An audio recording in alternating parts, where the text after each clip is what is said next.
Ferrer, eu fui baixista do Pandemy, da primeira formação, que durou de 2009, e eu saí, eu acho que no finalzinho de 2012, já 2013.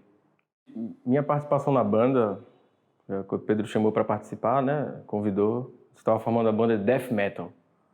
Eu não sabia nem que porra era essa, Death Metal. Imaginei que era uma zoada, muito zoada. Definitivamente não é o estilo que eu curto, escutar em casa, assim, eu sou muito mais uma coisa mais tradicional, um heavy metalzinho mais mainstream, mais cadenciado, mais feeling, então, sabe? Da primeira vez não soou como uma coisa que não me agradasse, sabe? Eu gostei, porque tinha uma pegada meio punk de Self-Destruction. E Pedro colocava muitas coisas melódicas no meio, alguns solos, dava aquela quebrada do que era repetitivo, batistaca, dava interrompida, assim. As músicas tinham uma característica, assim, do meu ponto de vista, que eu não sou músico, eu posso dizer que era interessante, digamos assim, usar um termo generalista.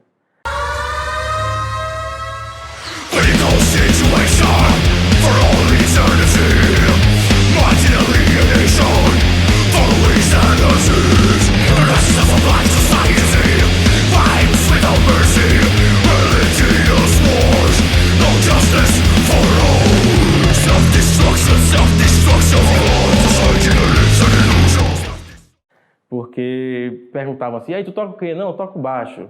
Não dizia que eu tocava baixo. Não, eu finjo muito bem. Eu tô lá no palco, assim, é tudo mentira, velho. É efeito, é volume, sei lá, uma munganga ou outra, dou aqueles acordes, faço uma maquiagem e aí vocês vão dizer que eu toco pra caralho, mas não é verdade. Eu só vendo como foi gravado isso, porque teve música que eu peguei no dia da gravação. Uma música que tinha uma levada mais simples, no dia da gravação eu pego. E assim, eu penei pra pegar, porque não era uma coisa tão simples assim. Você, na hora que o produtor tá lá contando no metrônomo, tem que bater tudo certo, senão vai ficar uma merda. E assim, uma coisa que era pra ser simples acabou levando muito tempo. Isso mostra um pouco da minha responsabilidade com a banda, assim, que comparando com o Pedro era completamente diferente. Porque um encarava a banda como algo que tinha que cumprir uma meta, tinha um objetivo, e o outro, eu no caso, encarava a banda como um hobby, de fim de semana, encontrar os amigos para tocar. Talvez o hobby que eu me refira seja levar as coisas mais numa boa, mais easygoing, sem muita pressão, sem muita agonia de alcançar aquilo. Mas no fundo, eu sabia que eu me comportava desse jeito porque eu sabia que tinha Pedro na frente e que Pedro ia correr atrás disso. Ele ia ter os contatos, ele ia apresentar a banda para fulano e tal, ele ia arrumar um endereço para mandar o disco não sei aonde, sabe?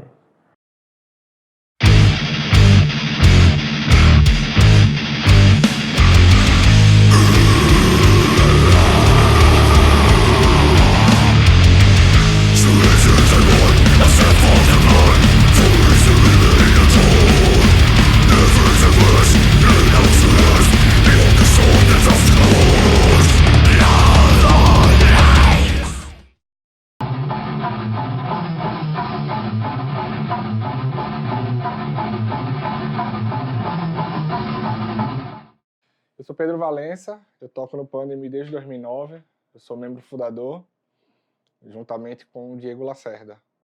A gente colocou muita perspectiva, assim, não era na banda dar certo, apesar de que acho que a maioria tinha um sonho ali de que a banda desse certo. O dar certo também é muito particular, né? Tipo, dar certo pode ser uma banda que faça show todo mês. Eu sempre fui o cara de frente. Então, fazia o planejamento, marcava ensaio, entrava em contato com o produtor, tentava conseguir show. Foi uma coisa que hoje na banda já é bem diferente. As tarefas na banda já estão bem divididas.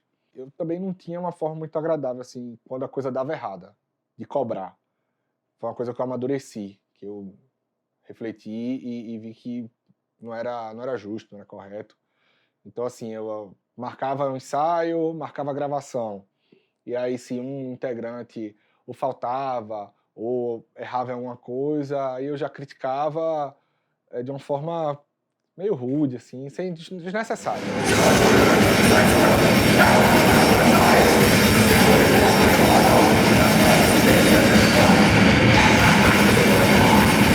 É engraçado que hoje, quando citamos os quatro, eu, Diego, o Augusto e o Ricardo, a gente vê que a situação foi uma situação que dava para ser contornada. Se a gente tivesse a cabeça que a gente tem hoje, era uma situação contornável e na época foi por besteira. Foram pequenas coisas que foram se acumulando. Então, atraso em ensaio, atraso em show, tinha passagem de som, enfim, essas coisas foram somando, certo? O Rafael, ele tinha uma dificuldade de aceitar crítica ou de aceitar uma sugestão, porque ele sempre cantou muito bem, desta parte, ele sempre foi um ótimo vocalista, mas tinha dia que ele não aceitava bem uma sugestão, uma crítica, tinha dia que ele já aceitava de boa. Isso com o tempo foi se acumulando, e obviamente que todos da banda também não gostavam da minha forma de cobrar, de se comunicar. E isso foi criando uma certa irritabilidade, né? A gente foi ficando menos paciente um com o outro. Até que gravamos o CD, e depois da gravação do CD, o Rafael disse que estava saindo. O Abre Pro Rock foi bem bacana, porque toda banda, ou a maioria das bandas que começam a tocar metal aqui, hardcore, em Recife, tem um desejo de tocar no Abre Pro Rock, que é um festival que paga cachê, que tem um palco bacana, que tem um equipamento audiovisual muito foda. Então, assim, a gente ficou feliz pra caramba. Gravamos em 3 anos de banda. Em 4 anos de banda, a gente tinha já uma demo e 2 EPs, então a gente tava lançando muito material. E o Abre Pro Rock, quando a gente teve a notícia que ia tocar, foi uma felicidade só. Abriu pro rock foi um reconhecimento danado, porque foi muito significativo o dia do show. Foi 20 anos de Abriu pro Rock, acho que foi 2012. A gente tinha lançado Dialectic e tinham grandes nomes no headline.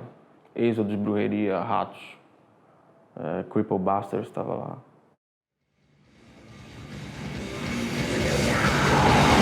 Todos gravaram suas partes no CD. Teve essa separação, que foi depois de todas as gravações.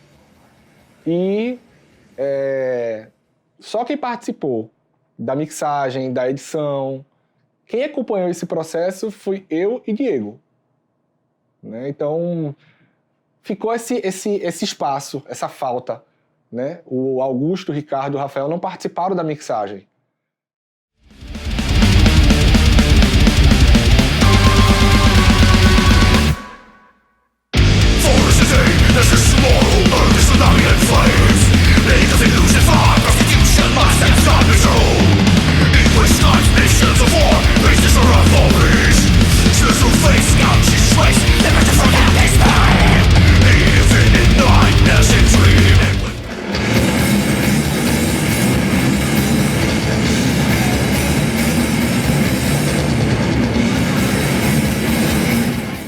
Me chamo Diego Lacerda, ex-guitarrista da banda Pandemy, ali entre 2009 a final de 2013. Bom, conheci o Pedro, fundador da banda, ali entre 2007 e 2008, se não estiver enganado, no Armazém 14, show de uma banda do Rio Grande do Sul chamada Burning Hell. Ninguém na família nem sequer toca uma panela, nada, cara. E daí então, conheci uns amigos da rua, curti uns punk, uns HC, eu moleque. Cara, e esse lado da música foi me chamando a atenção, metal, rock, som da guitarra, eu achava animal isso.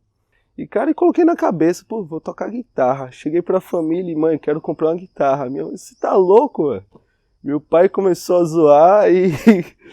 foi meio que engraçado isso. Cara, aí conheci o Pedrão, cara extremamente organizado, muito dedicado. Sempre estava à frente da banda para resolver os lances de show, de produção, da parte sonora, enfim. Daí conheci outro louco, Augusto, também um cara que... animal, velho, não sei nem o que falar desse cara, um cara muito amigo, muito tranquilo, sossegado. Nesse período da pré-produção do Rebellion Zen Reflection, cara, a gente vinha ali num pico muito animal, porque tínhamos tinha uma seletiva num bar, eu esqueci até o nome do bar, cara, um antigo bar que fecharam. A gente teve que disputar com algumas bandas para representar o nosso país no maior festival de música do metal no mundo, que é o Wacken, fica na Alemanha. E, cara, sempre fizemos algo por diversão, por prazer, por estar ali com os amigos no palco e fazer o melhor, que é fazer música, se divertir. E essa versão remixada do Rebellions and Reflection, o Pedro entrou em contato com cada ex-integrante. Porra, e eu achei do caralho, eu fiquei muito, muito empolgado. Pedrão, porra, massa, vamos fazer, é isso mesmo, é o que a gente precisa. Eu acho que pro momento que foi gravado o CD, hoje essa remix eu vejo mais pelo intuito de, porra, eu acho que no tempo a gente merecia algo a mais, uma energia melhor, e foi gravado, antigamente foi gravado tudo com energia ruim, eu tava mal já, eu já queria sair, ia gravar, procurava dar o meu melhor, mas...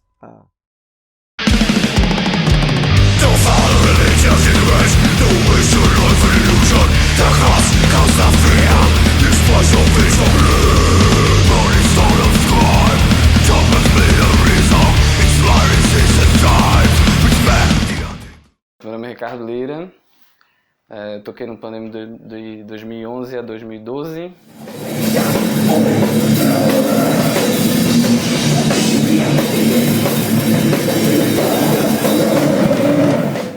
Era massa, era excelente, assim, porque a gente ensaiava todo domingo e era tipo o dia mais esperado da semana, assim, porque era super divertido, a convivência era muito saudável, muito engraçada, assim, engraçada no nível bem absurdo. E era ótimo, assim, nessa época foi excelente.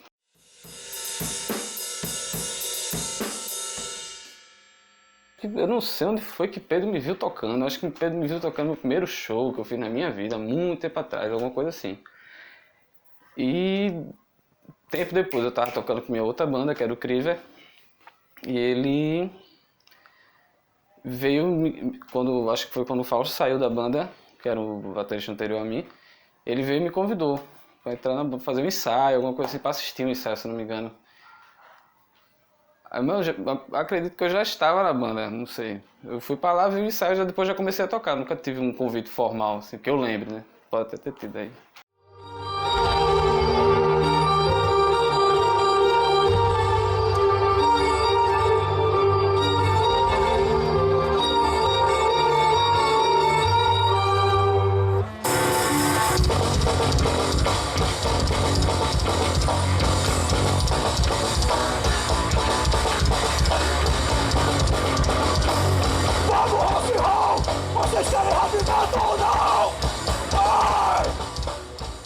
Então, o do Rock and Roll foi mais...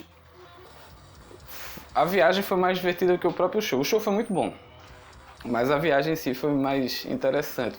Eu não lembro quanto tempo a gente passou ao certo, não sei se foi 5, 6 dias, alguma coisa assim, em Varginha. E... sabe, tudo dando errado. Eu perdi meu voo. Eu lembro direitinho, assim, que eu estava dormindo de manhã, assim, em casa, tranquilo, esperando que ia acordar na hora do voo. Pedro me liga e tipo, Ricardo, tu vem? Eu falei... Aí eu achei que era até brincadeira, eu até dei uma risadinha, tá na hora. Aí ele falou, a gente tá no avião, tu não vem não. E de fato, ele estava no avião, eu perdi o voo, fui depois e tal, cheguei atrasado, me deu uma perdidinha ali em Belo Horizonte, que eu não sabia como chegar. Aí fomos pegar na rodoviária, enfim. Foi massa a viagem, assim, o show foi do caralho e tal, foi muito divertido a situação toda. Mas a viagem foi melhor do que o convívio, assim, sabe? Foi mais divertido do que o show em si. If man did not need its freedom to be hindered, no laws would be needed.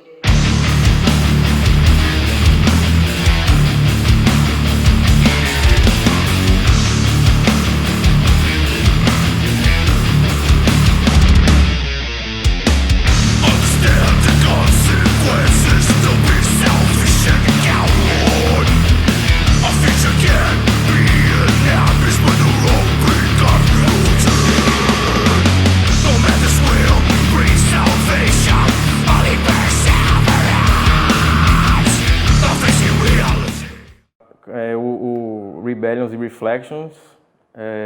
O que eu posso falar dele é que é um disco que ele conseguiu sintetizar todo o amadurecimento dessa primeira formação, que começou em 2009, como eu falei, mas ao mesmo tempo que ele sintetizou isso, ele foi um ponto de rompimento, sabe? É como se a banda tivesse chegado num nível aceitável, razoável, para o que era, para o nível dos integrantes e o que a gente tinha disponível. E aí isso tudo pipocou, foi tudo, cada um foi para o seu lado, algumas relações nunca se restabeleceram como eram, e foi isso. Quando ele conversou comigo para fazer a remix e tal, e falou os porquês, eu topei na hora, achei muito da hora, velho.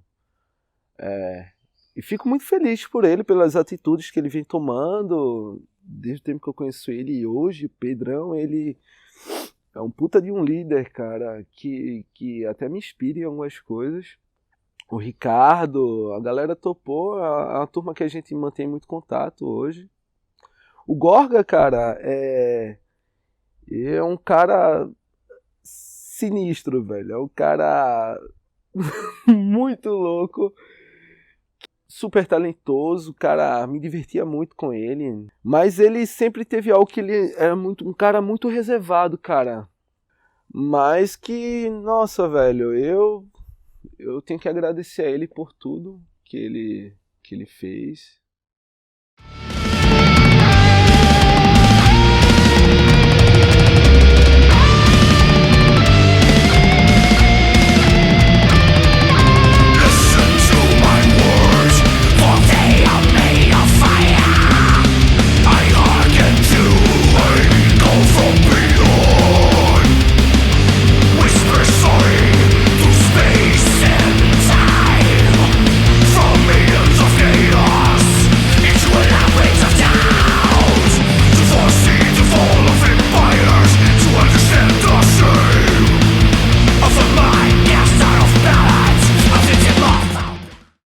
Eu gravei 2 discos, né? Eu gravei o Dialectic e gravei o Rebellions and Reflections.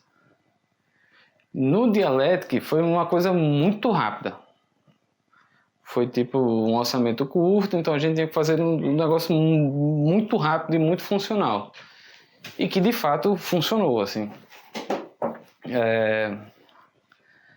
Tanto na parte musical, de composição e tudo mais, quanto na parte de logística da coisa mesmo. Então foi muito simples. Já no Rebellions foi um negócio muito carregado, porque a gente já estava brigado, já aquele negócio meio xoxo, que não rendia. E mesmo que você gravasse igualzinho, ia ficar... Não saía legal, sacou? E realmente eu vi que a gente errou o passo, em algumas músicas a gente deixou muito lenta. Algumas músicas que a gente gravou não funcionavam gravadas, outras funcionavam. Teve música que ficou muito xoxa, e teve outras que ficaram muito, sabe, muito pavão, aquele negócio muito... uma zoada eterna. Então tem muito essa visão muito particular minha em relação a cada música. Que isso só concretizou mesmo, de fato, quando foi remixado. Que eu vi que realmente tudo funcionou de sua maneira, como deveria ter funcionado naquela época. Fabiano Pena, ele mudou a forma como a banda pré-produz qualquer gravação. Então, o serviço dele, a atuação dele como produtor, marcou a banda até hoje, porque a gente modificou a forma de pré-produzir nossas músicas antes de entrar em estúdio para gravar valendo. A gravação na época, a gente ficou satisfeito. Ficou uma gravação crua, bem apropriada assim, para um primeiro álbum oficial de uma banda de death metal. Apesar que a gente nunca se intitulou death metal puro, né? A gente sempre se colocou um rótulo, muita gente detesta isso, mas a gente não vê problema. Como death thrash ou thrash death, tanto faz. E aí o Fabiano foi muito importante nisso, assim. Ele deu uma sonoridade própria com a identidade dele. Ele tinha uma linha de mixagem bem própria, bem comum. E na época não agradou a todo mundo da banda. Assim, o pouco que eu ainda tive contato antes da gente se afastar de vez. Eu não tinha o menor interesse na época de ouvi-lo, nem revisitá-lo novamente. Foi uma merda. Deixei pra lá, eu apaguei mesmo, e também na época eu já tava com Criver. Foquei no Criver e fui embora, segui meu caminho. Então não sei, assim, nesse meio período que foi a parte de mixagem do disco com o Fabiano Pena e tal, não sei o que aconteceu, porque realmente eu achava fora da banda, não me interessava nem um pouco. E aí quando a gente teve a ideia de, vamos remixar pra deixar o álbum do jeito que a gente realmente queria, porque na época como ficou só eu e Diego acompanhando a mixagem, a gente não tinha condição de investir mais. Antes eram 5, depois ficaram 2, basicamente. E aí não deu pra investir onde poderia, digamos assim. E aí quando a gente teve essa ideia de remixar, todo mundo participou, basicamente. Foi um processo como deveria ter sido na época. E quando a gente pegou, assim, logo nas primeiras... Quando o Júnior, que é o responsável pela mixagem, entregou a gente os primeiros amostras, já ficou bem surpreso com a qualidade. A gente tinha um projeto de gravação intacto, então dava para fazer algumas alterações de pós-produção na mixagem, na remixagem, e todo mundo curtiu muito, assim, o resultado atual. É como se a gente tivesse uma dívida entre si e esse processo de remixagem fizesse a gente quitar essa pendência que a gente tinha. Assim, quem eu tenho contato é Pedro e Ricardo, que voltamos a nos encontrar. Nós nunca não deixamos de nos falar, sabe? A gente sempre teve contato, mas WhatsApp, e-mail, rede social. Mas assim, a gente tem mantido encontros mensais, regados a cerveja e ouvindo heavy metal. Então, hoje a gente retomou a amizade da gente, se encontra, sei lá, de 2 em 2 meses, 3 em 3 meses, para fazer um churrasco. O churrasco começa com death metal, termina com Reginaldo Rossi e, enfim, é super divertido. Cara, hoje 10 anos se passaram, cada um tá maduro. Não falar que tá maduro, tá com a cabeça um pouco mais no lugar. Pedrão hoje ele continua um cara extremamente dedicado, um cara muito centrado no que faz. Pra mim um irmãozão, velho, um irmãozão. Me divirto muito com ele. Nosso lado político bate muito. O lado de Augusto também, a gente tem nosso lado político fala a mesma língua, nosso lado religioso fala a mesma língua. Mas foi bom, assim, porque deixou esse herdeiro aí. E me orgulho em fazer parte. Foi muito bom, foi muito bom. O período todo foi de muito aprendizado, não só de relacionamentos pessoais. Você acaba tendo que lidar com conflitos de diversas gamas, sei lá, de conflitos pessoais, conflitos financeiros. Você tem que apaziguar, sei lá, uma encrenca que tem um com o outro, ou ajudar o cara em algum momento difícil, como não rolou. Sei lá, eu dar aquele suporte amigo, sair com o cara tomar uma cerveja porque ele tá mal, saca? E no outro dia você tá puto com o cara porque ele vai estragar tudo na sua banda, pode colocar tudo a perder. Esse foi massa. Tudo que a gente fez na banda, a banda abordava muito o lado social, o lado escroto que o governo ele nos coloca, nos permite a querer seguir, mas a gente não segue.